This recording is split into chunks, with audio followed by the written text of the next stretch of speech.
Good evening, everybody. PWD Advocates TV.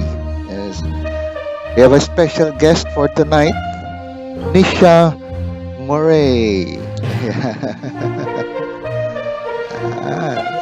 Hey, Nelda. Good evening. No, Evening. yes.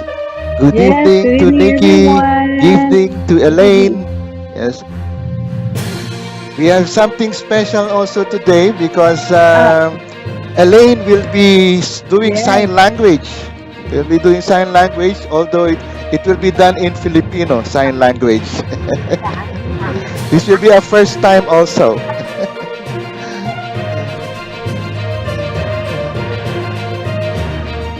Okay. thank you, Miss Elaine. All right. Okay. So Nelda is our main anchor. Okay, I'll be doing backup for Nelda. And Nelda, go ahead. Yeah, Mhm. yes, Mm. yes. Good evening, Miss. Good evening, good afternoon, good morning to all the televiewers who are watching right now. And we have an amazing guest speaker today. When I said yeah, amazing, yes, she is. Because she is a superwoman and with unconditional love to her family. She will talk about her top stories and experiences in life. She's from Utah, USA, and also she's a mom like me. Let's all welcome Miss Nisha Murray. Miss Nisha, we are so glad for accepting our invitation.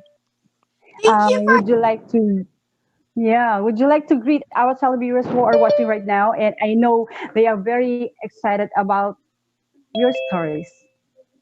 well, thank you. I feel honored to be here. My story is quite different. It's not the same as probably most people that are looking to adopting. It wasn't really our journey. It wasn't, I mean, my husband and I, when we got married, and those chats that you have on your late evening walks together, had talked about maybe that might be our path, but we were blessed with four beautiful children, beautiful girls, and just our life felt complete. Like we really were like, okay, our path is going great. Our girls were getting older, and we really just kind of, as a husband and a wife, were like, yeah, we're good. Like we have our family. We're thriving. We're doing well. And then our youngest at the time was 10, and we got a surprise baby. um, and he joined us with a big heart, huge heart. And our little guy, so I have four beautiful daughters, and then our little guy, Max, was born a decade later, but Max came with extra chromosome. So he has Down syndrome. He had Down syndrome. And Yeah.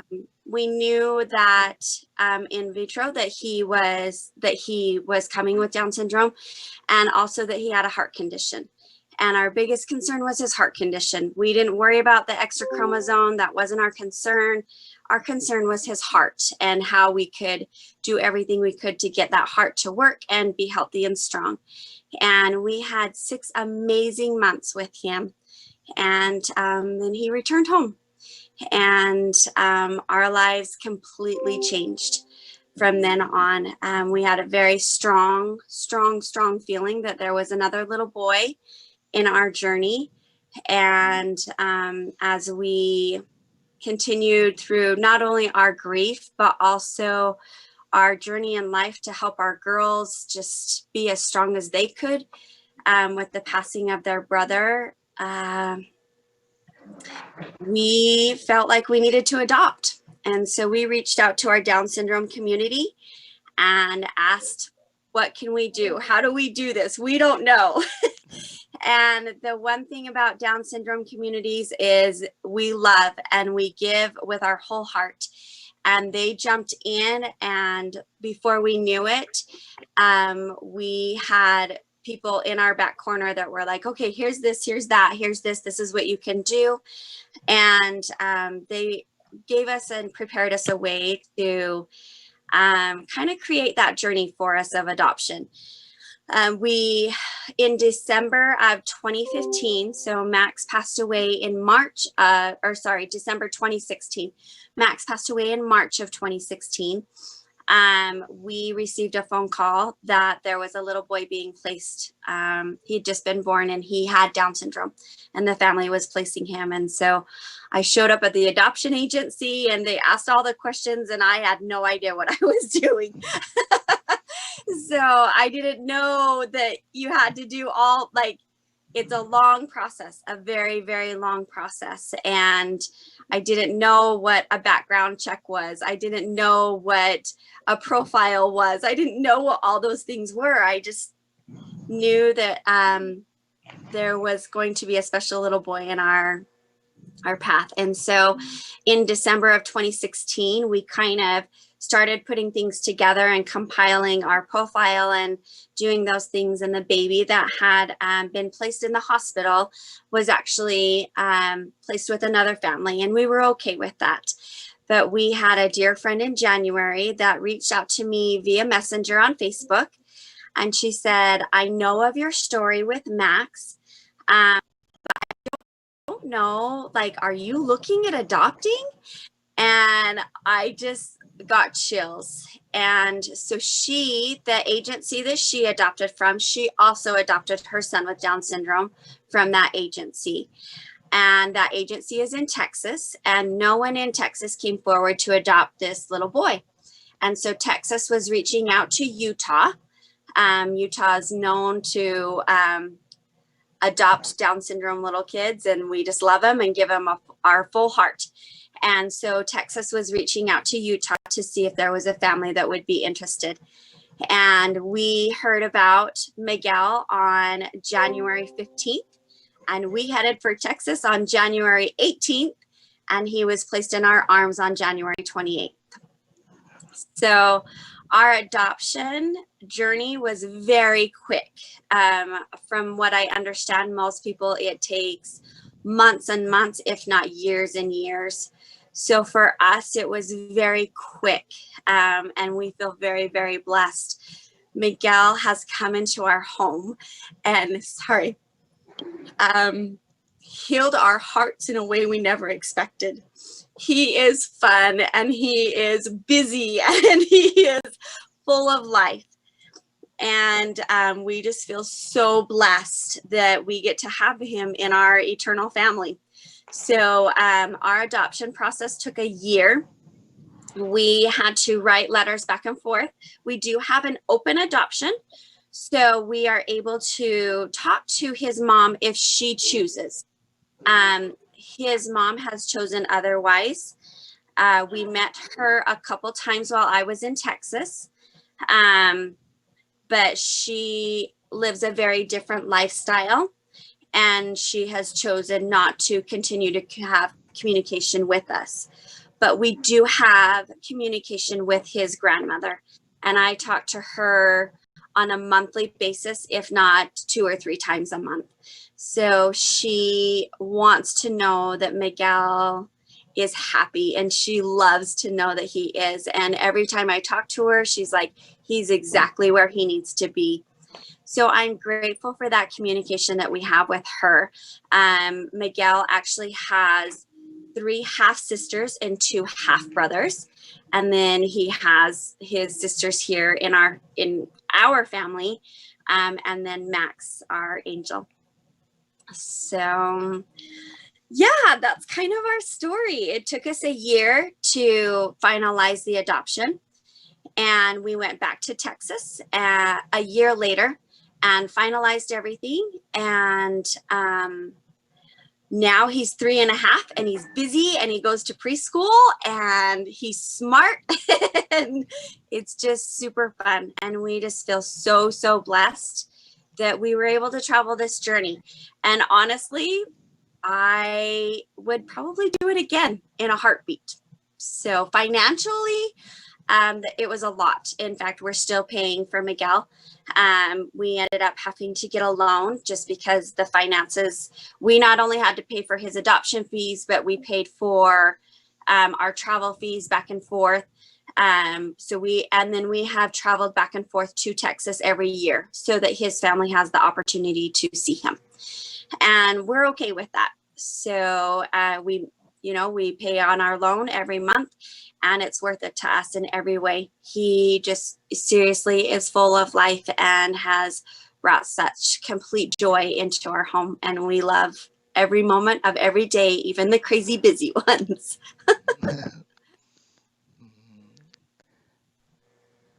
Yeah. Okay, Nelda. Nelda. Uh, sir, would you like to ask first? Okay. Um, More, let me. So you had the first child.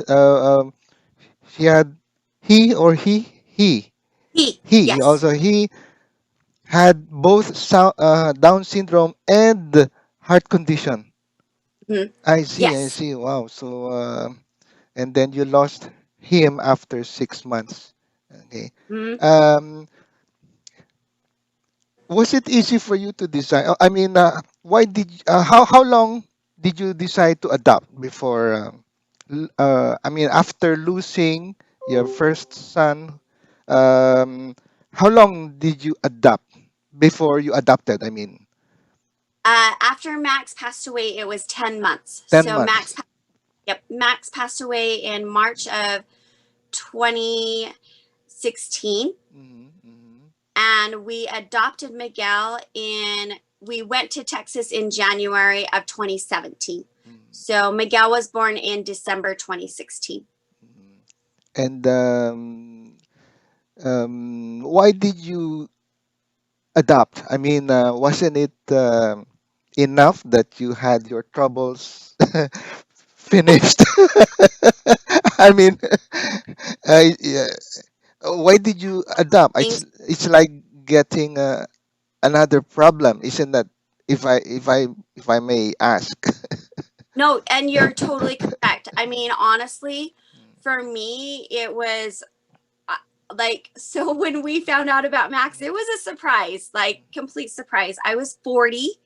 I had my bucket list of things I wanted to do. My girls were grown, and when we went to dinner, we just got to go to dinner. We didn't have to worry about a car seat or a diaper bag or a change of clothes or bottles or anything like that. And Max came into our life, and he was 24/7 care. He was on oxygen and NG feeds. Medically, I became a nurse on my, like, not knowing, but we did shots and we did medicines and we did oxygen. And our path was really, really hard with him. But our joy with him was beyond compare. And we just felt like there was something missing, and we couldn't describe what it was. But without disclosing my religion and who I am, God told us there was another little boy that needed a home, and another little boy who needed our love that we could give. And so we followed, and we listened to his call, and we followed God, and God placed Miguel in our arms and in our lives to heal us in a way that we never expected. Um, as an angel mom, as a parent, that's something you never want to experience. You don't, I mean, I think it's any parent's worst nightmare is to have a child pass away. That's not the way it lines up. It's supposed to be parents before children. And our hearts were shattered, and but we knew we had something more to give. And when Miguel came into our lives, I thought it would be us giving to him, but little did we know it was him giving to us. And he gave us a healing, and he gave us uh, I don't know even the words to put into it, but there were like little stitches by stitches. He healed our hearts in a way. And even though, you know, our hearts are still, we have those wounds of Max being not here physically, but we get to enjoy a sweet little boy full of energy and life. Mm. So, And you mentioned that you have to bring him to Texas every year. Uh, how long is how far is Texas from Utah? so it's about 24 hours, 24 hours. 26 hours if you're driving. Hmm. The first time we actually drove together as a family, so we packed the girls up because financially we weren't ready. Like we honestly did not know. It was just like whoa, and so we didn't have the money to put 6 of us on a plane and go. And so we drove together as a family. It took us about 26 hours.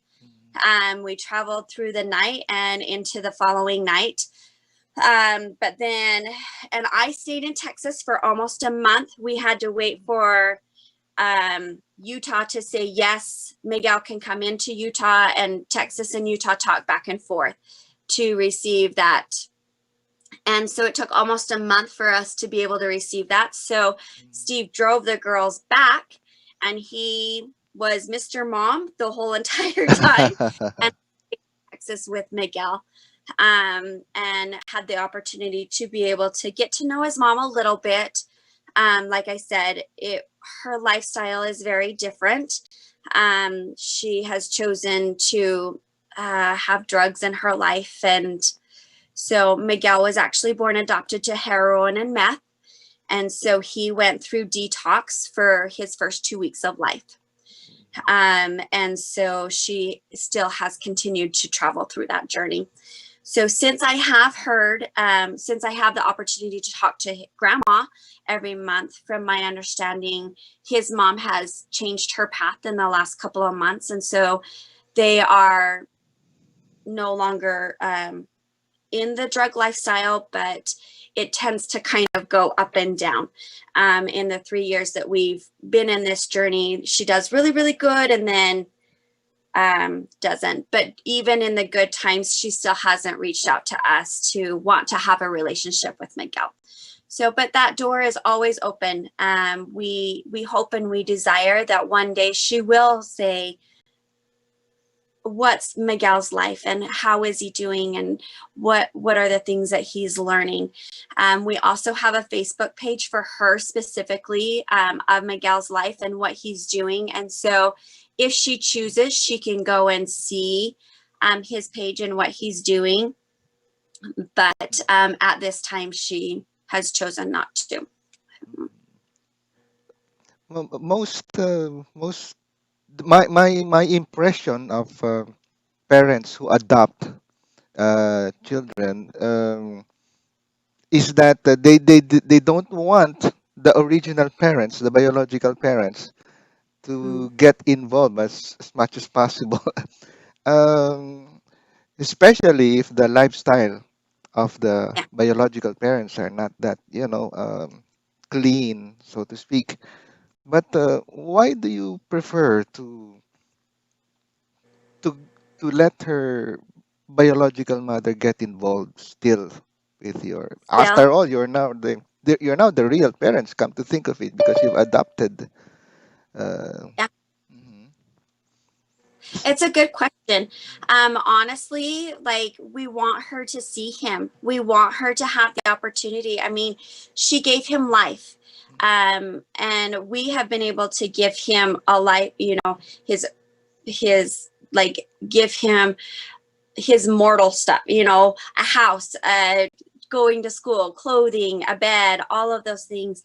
But for us, we're like, why not give him more? Like allow him to have everyone to love him in a way that he needs.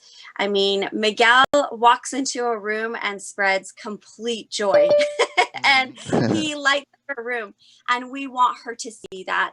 The neat thing about it is, even though she has chosen not to communicate with us or to continue to know how he's doing, Grandma does, and Grandma wants that. And I'm not a grandma yet, but I can't wait to be a grandma, and I can understand what she desires to know that he is doing well and to still have a part of her grandkids' life in just a little bit of a way. We are eternally grateful for Peggy, and for her willingness to say, you know what, I can't give him everything I know he needs. When you cross not only into the path of children, they're expensive, but when it also comes into special needs, especially Down syndrome, you don't know what you're getting into. You don't know if you're going to have a heart condition. You don't know if you're going to have hearing, like Miguel is hearing loss. So he has a hearing aid. He has therapies. He has speech therapy, he has occupational therapy, he has physical therapy, and all of those take a lot of time. On an average, we're at the doctor's, once a month, if not every other week. And in the beginning of his life, it's a lot, and if it's something that not only financially you're not ready for, but also if you don't have a partner who's willing, at least for me, if I don't have a partner who's willing to say, okay, today was hard, can you take him for a brief moment? I can only imagine how difficult that is. And Miguel he hasn't had a lot of health issues. He does have a heart condition, but it's very small. So we haven't had a lot of medical with him. But with Max, our medical bills were in the millions, like millions. And to know that we're like, okay, we've done this with this cute little boy, and now we're going to sign up for it all over again. You just don't know what to expect. But the love that we've had has exceeded beyond the financial. We'll figure it out. And we've just kind of always had that mentality that we just would do it all over again. I really would. I know that sounds crazy. I'm 45 years old now, but at the same time, there's just a love that has come into our home that we didn't expect. And to be able to have, we have an extended family now. I knew Texas. I know what Texas is, but we love Texas now. We love to go to Texas. It's just something that we look forward to every year. And we're super sad that we don't get to go this year due to COVID, and, doing everything that we can to keep those precautions, not only for our family, but also Miguel, because he is a little bit higher risk. We won't be traveling to Texas this year, but my girls, and every year we're like, yay, it's Texas time. And we wear our Texas shirts with pure pride. I like what you mentioned earlier when your original intention was to give to a child. Um, but the reverse happened. It was actually the child giving. Could you elaborate further on that experience? Oh, it's interesting. Miguel was placed in my arms. He was 3 pounds, 4 ounces. He was tiny. Oh, he was so tiny. And yet the love that he had was just so big. And those big brown eyes, my entire family, we have blue eyes. All of us have blue eyes. And there's these just piercing olive brown eyes that just looked up to me, and just, it was just unbelievable. He just was my heart. He just entered my soul and just in a way said, hi, Mom. And so, and like I said, it has not been easy. It's been hard. I've definitely had my moments that I didn't carry him for 9 months. And there's a bond that becomes together as a mom and a child when you have that baby in your womb and you get to feel them have hiccups and you get to feel them, go up into your ribs and you're like, oh my goodness, like baby, and I didn't have that. I didn't have that for 9 months. And I, to be honest, I really was nervous about having that connection. And would he know that I'm his mom? Would he know that I love him with my whole heart? Even though I honestly, I didn't carry him in me for 9 months.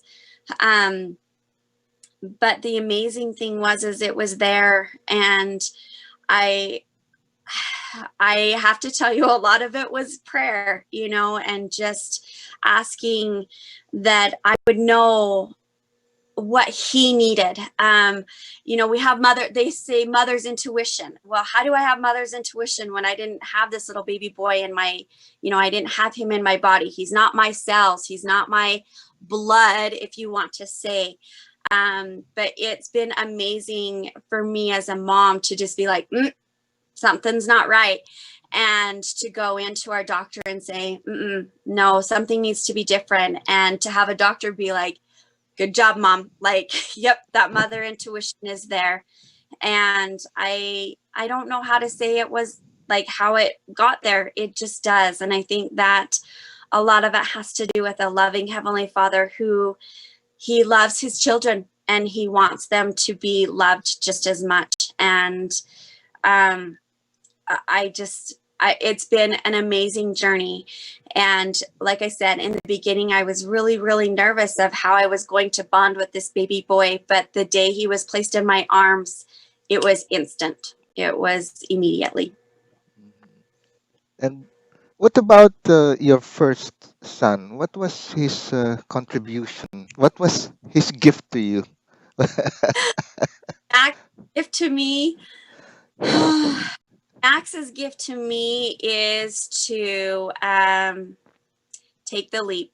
Like, we don't know our path each and every day. As much as we try to say, this is what I'm going to do, it's this morning, am I going to wake up on a Thursday morning at 6 a.m. and share our story?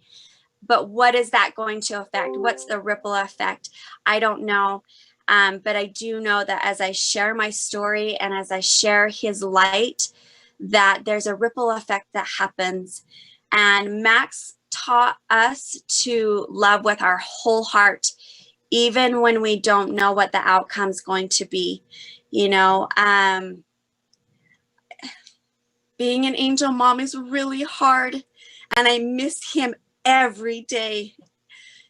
But he taught me to love with my whole heart, and he taught me to be okay even when I'm not okay. That makes sense. It does. It does. um, what about your husband? How does he? How did he take the loss of your first son, and then was he in agreement with you immediately when you adopted? Uh, so Steve took it different. Every person grieves differently. And for Steve, he grieved quietly. Every dad wants a son. You want to have a little buddy fishing with you. It's just those things. As moms, we are excited for girls to paint their fingernails and do their hair, and dads are the same way. They're looking for a buddy to go fishing with, and the boy stuff. And I think that Steve, he was quiet in his grief. And when I came to him, even though we both felt that prompting, I think for him, he was like, oh, it's years from now. Like, he was like, it's going to be a while. And when I came to him immediately, like, no, we need to do this. And honest with you, I didn't know it was going to be that fast. I didn't know that, I mean, we really did think, oh, we have several years, we can do adoption fundraising, we can be prepared and ready to go. But I think because we weren't, it was okay. I mean, even though we didn't have, it was $35,000 to adopt Miguel. It was a lot of money. We didn't have that sitting in our bank account. And we have to make payments on it every single month. But as we continued through the journey, and as those stepping stones, that I feel like those stepping stones to get to Miguel, it was unbelievable to see just kind of how the path was created for us. And I think as men, men come in and they want to make everything like okay. And Steve, it was hard for him to see his wife in Texas that was with this lady that I didn't know. At the time, you could tell that she was still doing drugs. And so here's his wife with this newborn baby trying to, develop a relationship with a lady that is living a different lifestyle. And every night I'm calling him and I'm like, this is scary, and he's wanting to swoop in and fix everything and make sure it's all, happy and everything. But yet he couldn't, because he's also at home taking care of 4 beautiful daughters. And so I think for him, I have to admit, it's been the neatest thing to watch him as a dad with a boy. In fact, last night, I'll share an experience. Our oldest daughter, she's in North Carolina, and he picked up the phone and he called her and he just said, I just want you to know I love you. And he's chatting with her and counseling with her as any dad would. And then 5 minutes later, he's wrestling with Miguel on the ground and they're rolling cars back and forth. And he's an amazing dad. And for me, it's just super fun to see him, even at the age, I mean, he's 47, but he's giving his whole heart as far as, I'm here for my daughter for counsel and guidance and direction, because she's a grown adult and, she doesn't need the teaching her how to cook or, playing Barbies or anything like that. But what she does need is her dad's love. And then 5 minutes later to be wrestling with his little boy on the ground and playing cars. And so, Steve was at the beginning, he was like, Niche, I don't know about this. But once we started seeing those stepping stones placed in front of us and knowing that that was our journey, he grabbed on and we went full-fledged. When I was preparing for this broadcast, I browsed through your profile in Facebook. Yeah, looked through the pictures, and I saw this picture. And because I usually look for how should I put the title of our program? Okay, so I'm browsing through your profile, and then I saw this picture, and the idea came from a comment, one of your friends' comments in your. It was a picture of your family with a picture. One of your daughters holding a picture of your first son, I think. And then Mac. yes, Max. And then Mac. And then the comment was beautiful family. A beautiful family. So okay. So this will be the title of our our program, Beautiful Family. Um how would you how would you illustrate or uh, define beauty now? Beautiful family. I mean, consider the time you started when you decided to raise a family with Steve, and now that you have raised a family, a beautiful family, how would you illustrate? How would you share that beauty?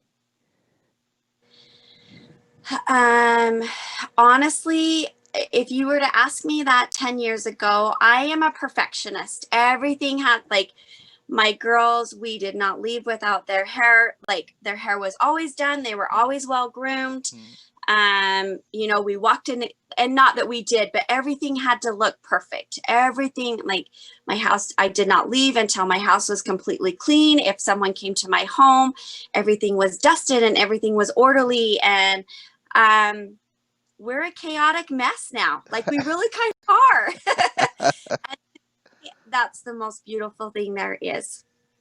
Um, it's amazing how beauty can change when the Lord allows us to have challenges to help us grow. You know, a decade ago, everything had to be perfect. Everything had to be in an orderly manner. Everything had to have, you know, I had to have everything, knowing what the next step was going to be. I don't know what the next step is. I can't tell you what today is going to look like. I can tell you that I have my ideas of what it's going to look like and what I would like to. But, you know, with we just never know what each day is going to bring now, where before I thought I knew what it was going to bring. And we have, you know, with Max's passing, we have some days that are grief. You know, I have one daughter that her grief is anger. Like, she's just, and she gets, and it's hard. Like, you're just like, whoa. And my grief comes out in tears and sadness and just blah, you know. And my other daughter, she's very quiet and so our beauty now is chaotic. It's crazy, you know. It's just, and it's fun, and we're real. Like, we don't hide who we are anymore. We don't, there's some days that we're super happy, and there's some days where it's just kind of hard today. So, and in a time where I thought everybody has to see perfection, everybody has to see that we have it put together, we don't have it all put together anymore. And that's okay. It's okay to not be put all together, because in that comes beauty, you know. And I think that's been my biggest lesson, is that beauty isn't perfection. Beauty is just what we are. How about your concept of family? When you started one, when you decided, you were single before, you decided to get married, raise a family, and now that you have a beautiful family, how has your concept of family grown through the years?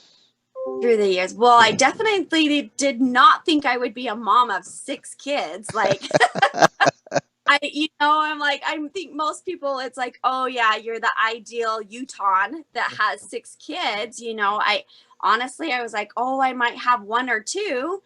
And being a mom is an honor for me. I love being a mom. It is seriously my pride and joy. And when I watch them each and every day with the different things that they do, it brings me the greatest joy. And even in their times of hardships, it's hard to watch your kids go through trials, and you want to take it away from them. You don't want them to have that heartache.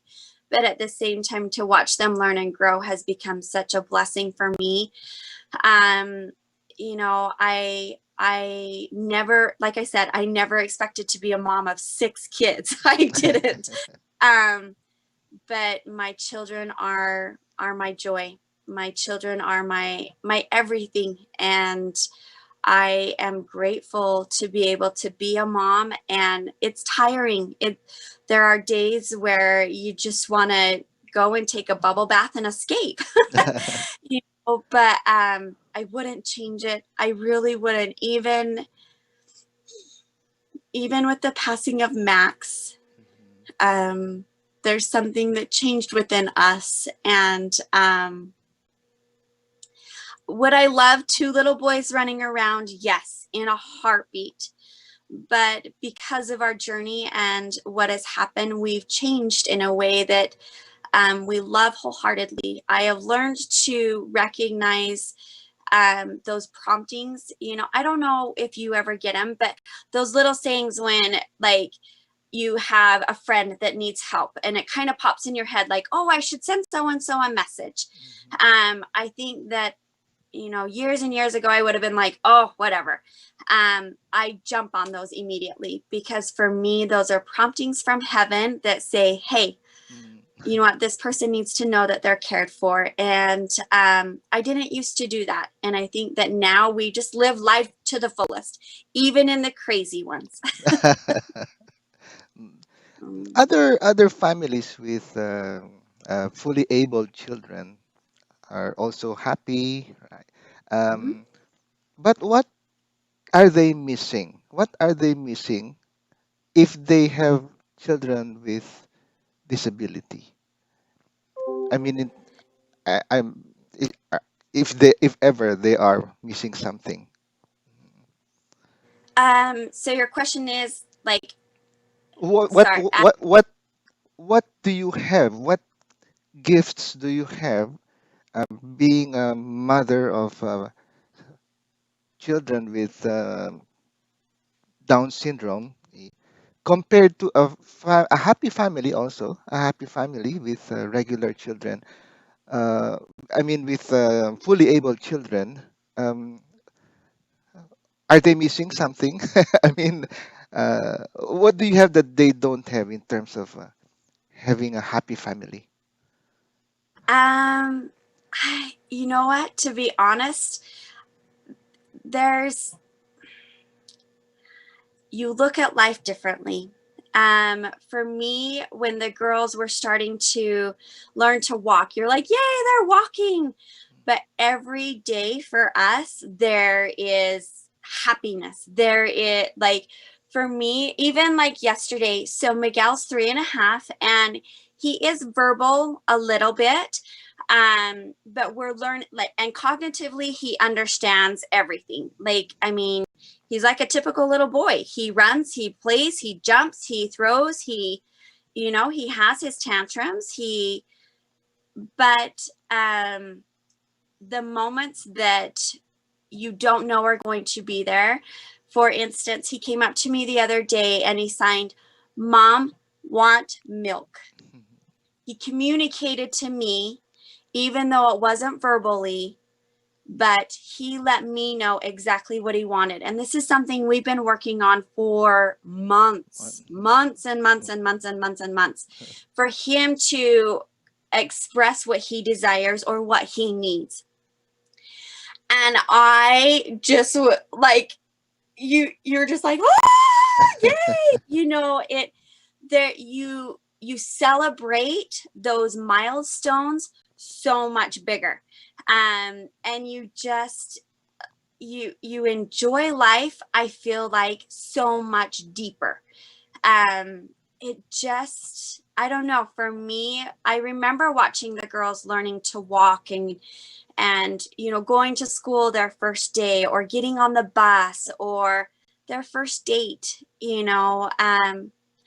and for me, especially with Miguel, I don't know if he's going to get married. I would like to think he is.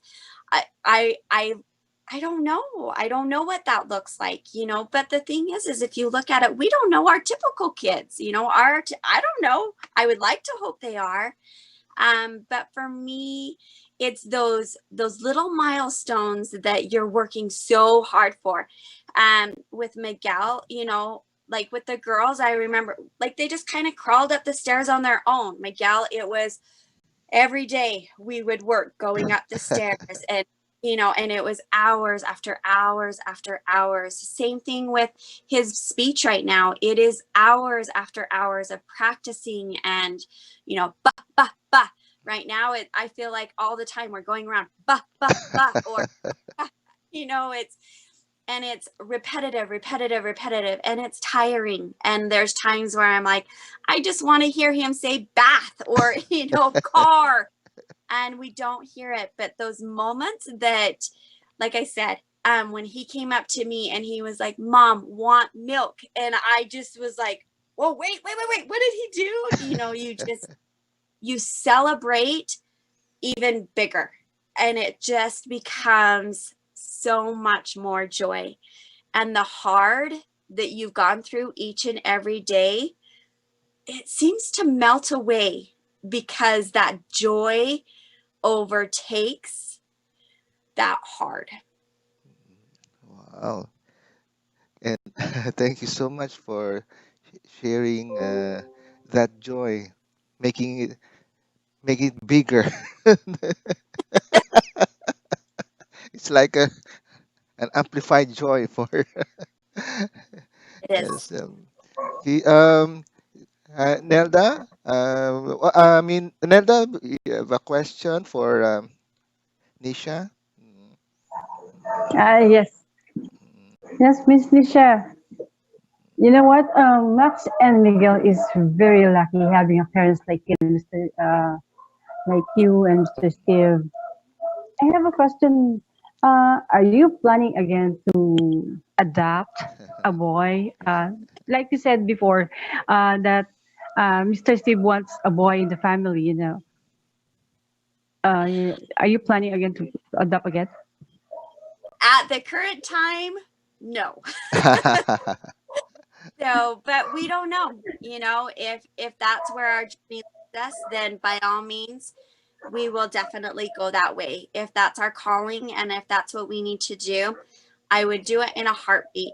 As hard as it was, I really would. I would do it in a heartbeat.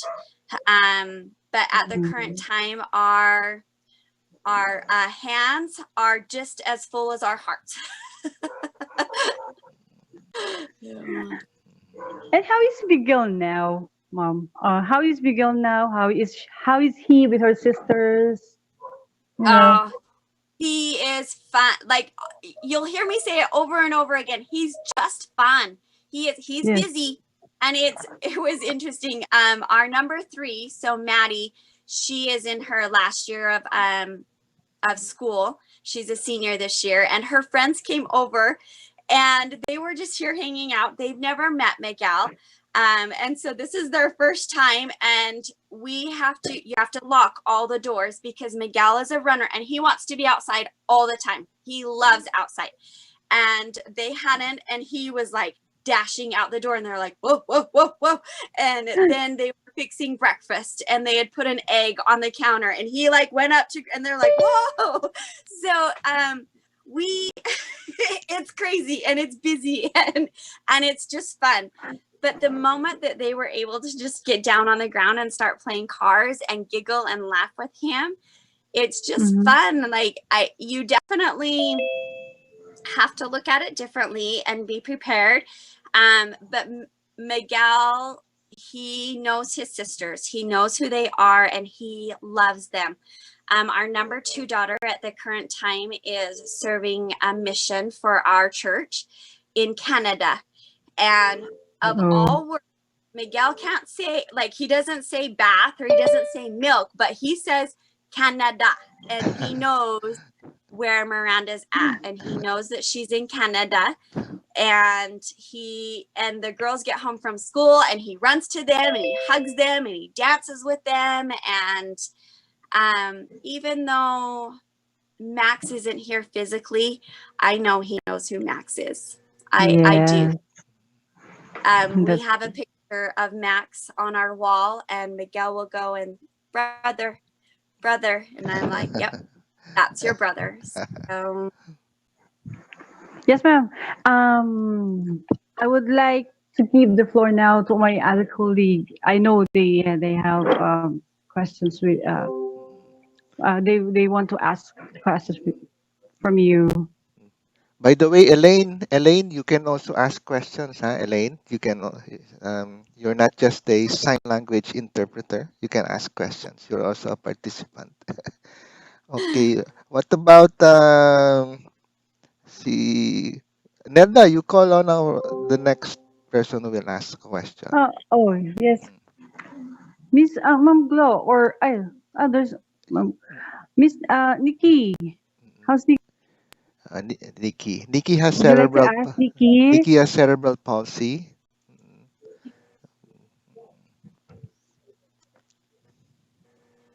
Hello, good evening, Ma'am Nishi.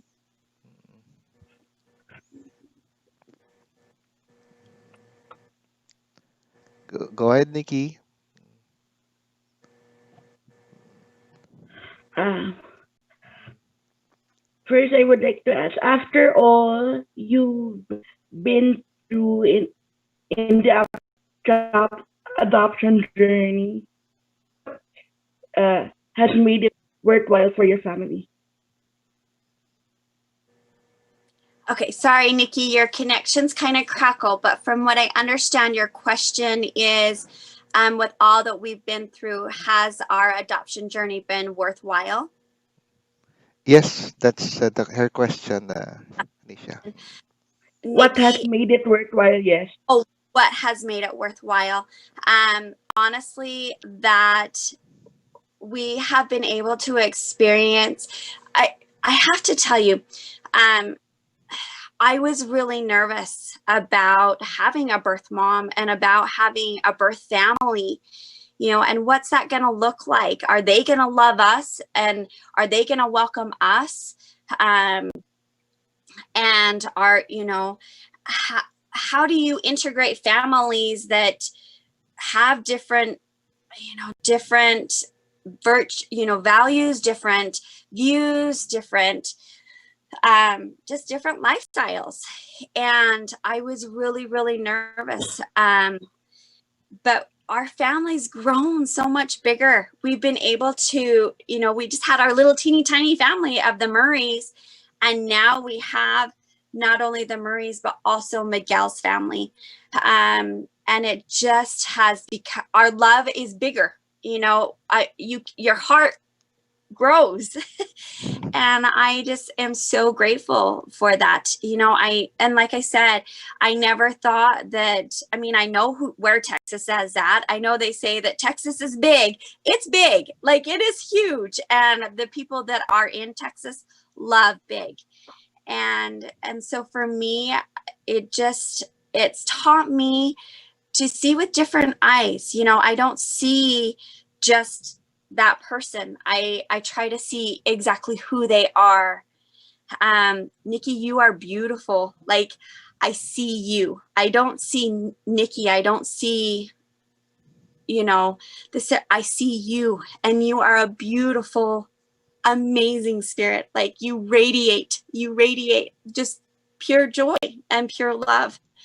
And I think that that's what we've been able to do, not only through our journey with Max, and even though, he's not here physically on this earth, we've been able to do that with Miguel and see life differently. Even though I have never, experienced an addiction, I don't know what it is to be with drugs or anything like that. I've seen that path, and I know for me, like, my heart aches for Miguel's birth mom. It really does. I yearn so deeply for her, not only to see Miguel as her son, but also, there's a stigma with Down syndrome. There just is. With any special needs, there's a stigma. And I want her to be able to see just exactly who Miguel is. That has been the funnest thing for me, is his grandparents. When they see Miguel, they're just like, wow. They are blown away. Like, Grandpa always just says, wow, he's so smart, and wow, he's so strong. And he's had the opportunity, even though he's not seeing him on a daily basis, or, even a weekly basis, what grandparents see, he still gets to see him. He still gets to see that joy and that fun that Miguel is. And so, does that answer your question? Yes, thank you. Thank you. Next would be, would you say that Miguel has filled the void in your family after losing your first son? Definitely. So we didn't travel to adopt to replace Max. No one can replace Max. Max is Max. And, but what he brought was a healing within our home. And what he brought is joy, you know. It's like when you go to have a second child, you don't have a second child because you don't like your first one, you just, you just do. And, but there is a void that he has. Yes, definitely. He has, accompanied, my girls were older. I mean, my oldest was a senior when Max was born. My youngest now, my youngest daughter is 14. Before we know it, she's going to graduate from high school. I have two that are gone. My oldest is gone. My second's on a mission. My third will soon be, out of the door as well. And so when, we found out we were pregnant with Max, I was like, holy cow, I'm starting all over again at age 40. And I'm going to, he's going to be graduating and I'm going to be 60 years old. I'm going to be that parent or that parent, that everybody thinks, oh, you're the grandma. But I don't, Max just, it was interesting to see, like, he taught us to be young again, and just to kind of be okay with being a mom at 40 years old again. And then Miguel he keeps me on my toes. Like, he's a runner. He's fast. Like, 20 pounds smaller, but that's okay. But I think for me, I'm a different mom. Like, I definitely am a different mom than I was with the girls. Like I said, I had, like, everything had to be perfect. The dishes had to be put away. The clothes had to be ironed, and everything had to be meticulous in its way. And now you can go look in my kitchen. There are dirty dishes in the sink from last night's dinner, and that's okay. We just live life the fullest. Like, we just, we stop and we go to the park, and I stop and I blow bubbles and play with chalk, where before it was, this is chalk time and this is when we go to the park. Like, everything had to be in an orderly manner, where now we drop things at a heartbeat and we just go to the park. We live life fuller.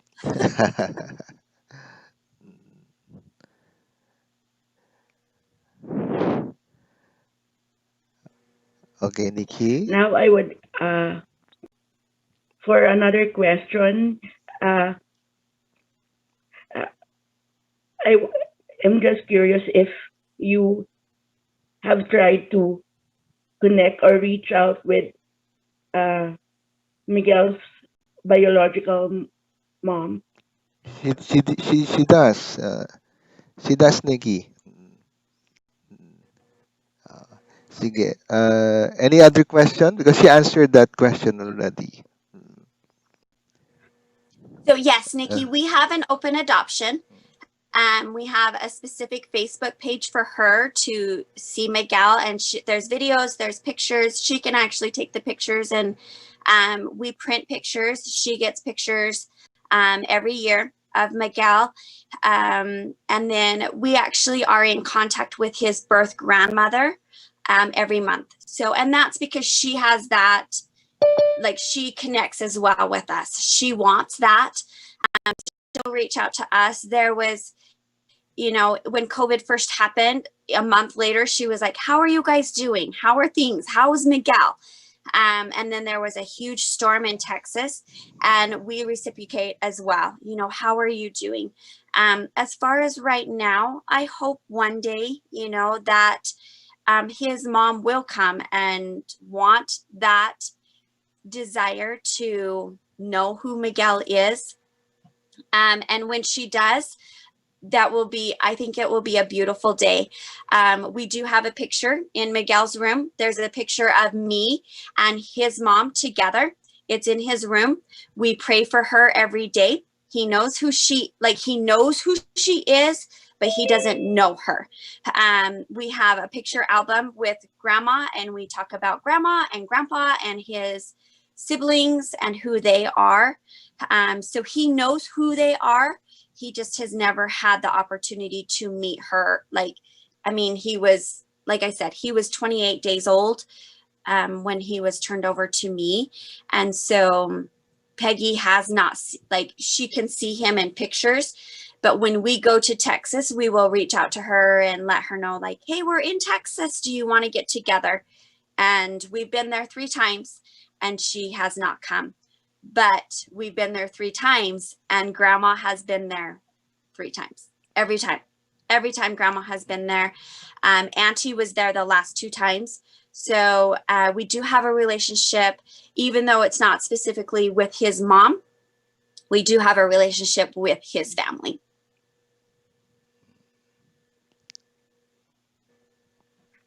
Well, hopefully, what you desire will happen soon I hope in so the too, near Nick. future.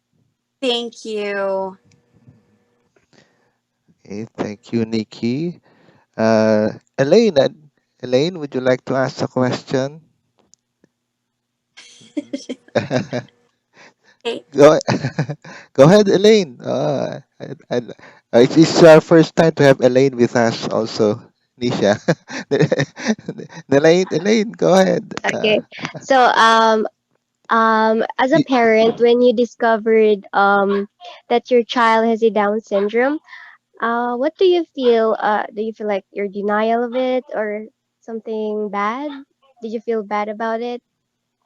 Um, you know, it's it's scary. The unknown of what Down syndrome is going to look like is scary. But as I've traveled through this journey the last, 4 years, isn't any child, we don't know what to expect, even with our typical kids. We don't know what that's going to look like. You don't know if your typical kid tomorrow is going to trip and fall and, you know, break their arm, or maybe that they're going to, we don't even know with our typical kids what our journey is going to look like. And so for me, yes, we may know bits and pieces of what other people's lives look like in Down syndrome. But for me, I look at it and I'm like, if I would have stepped back and said, I'm not going to do that journey, I'm not going to adopt down, Miguel because he has Down syndrome, because what I experienced with Max, I only got 6 months. That's it. There was a time limit put on that. I don't know my time limit with Miguel, but I don't know my time limit with my 4 daughters either. I don't know what that's going to look like with them. And all I know is that I want to give them a home. And I know that I want to love them like no other. And they're my children, you know?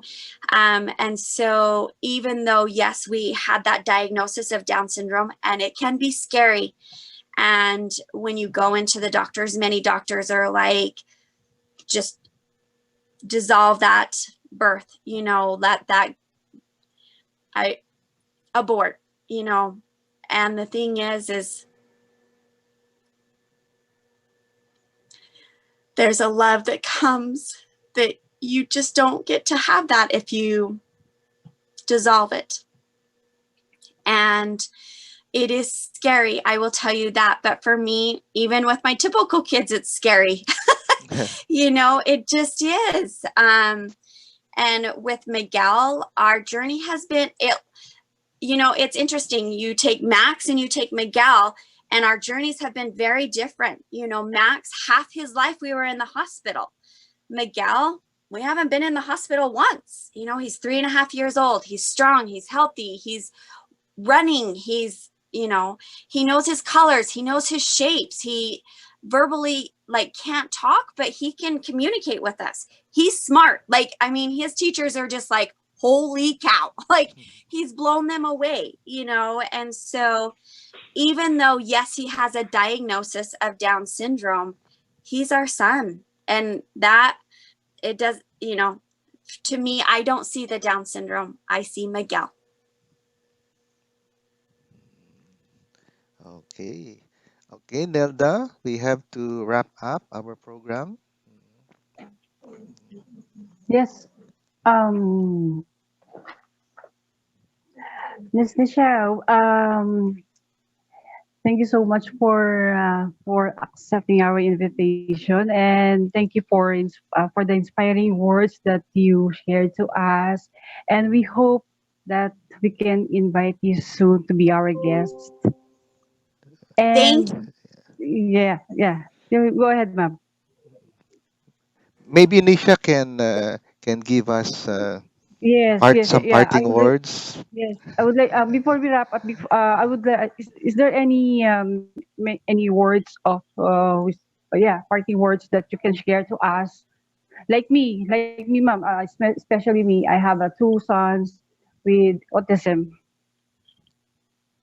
you have two sons. Whew, busy. Yeah.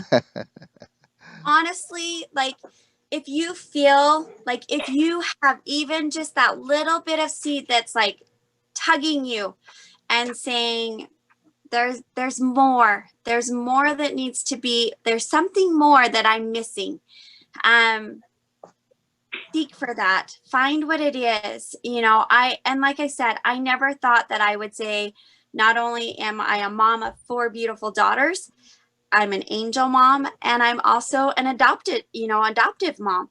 And I never thought I would be that person, but it's helped me become who I need to become. And I feel like I'm more compassionate. I feel like I my eyes are open in different directions. I don't just see just, like, I think we see it differently. Like I wouldn't be able to say, "Oh boy, busy house with two boys," because I didn't have Yes. boys. I didn't know what a house full of boys was like. I had girls, and we had Barbie dolls and stuff like that. And now we have cars and trucks and dinosaurs and everything's thrown. Why it can't, it's just very different. Life with girls is different than life with boys. And I've been able to experience boys and girls and just intertwine, and it's been so fun. So if you feel that tug, if you feel like that little seed has been planted, be willing to go forward with it. Be willing to take the leap of faith, and the joy will be there beyond compare. Yes. That's I, true, ma'am. I, Thank I you so it much. reminds me of a term you used earlier, promptings. Promptings. You used the tug in this case. How do we know if it's a prompting or it's a tug? Because as you go towards it, it keeps you going. um, I look at it as, for me, it's when that I feel like that prompting comes, and when you step forward, you kind of latched onto that rope. You kind of took a hold of that prompting, that rope. And when you take that step, all of a sudden that rope is a little bit like it's kind of there. And for us, it was the same thing. We received that prompting very clearly before Max had passed away. We did not know, we didn't know our journey was that he would pass away. But I can tell you the day that we were prompted. And as my husband and I sat in a hospital talking about it and like, wait, are we receiving the same thing? Are we hearing the same thing? And as we kind of took hold of it, the rope stood there for a moment, and it sat there, and Max passed away. And a couple weeks later, there was another tug, and that rope kind of tugged. And so I held on to it, and I had to reach back a little bit to grab Steve to come forward. But once we grabbed onto that, the rope got even farther, like it just was there. And then at the end of the rope was a sweet little boy that was teeny tiny and was full of life. Oh, okay. Thank you so much, Nisha. Okay, Nelda, let's close the program. Yes. Yes, we would like. Thank you so much, ma'am. Yeah, we hope to see you soon.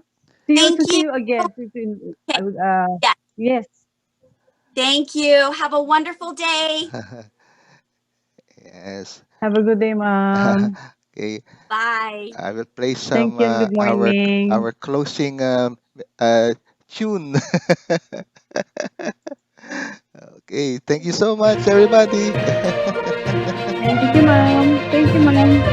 Bye.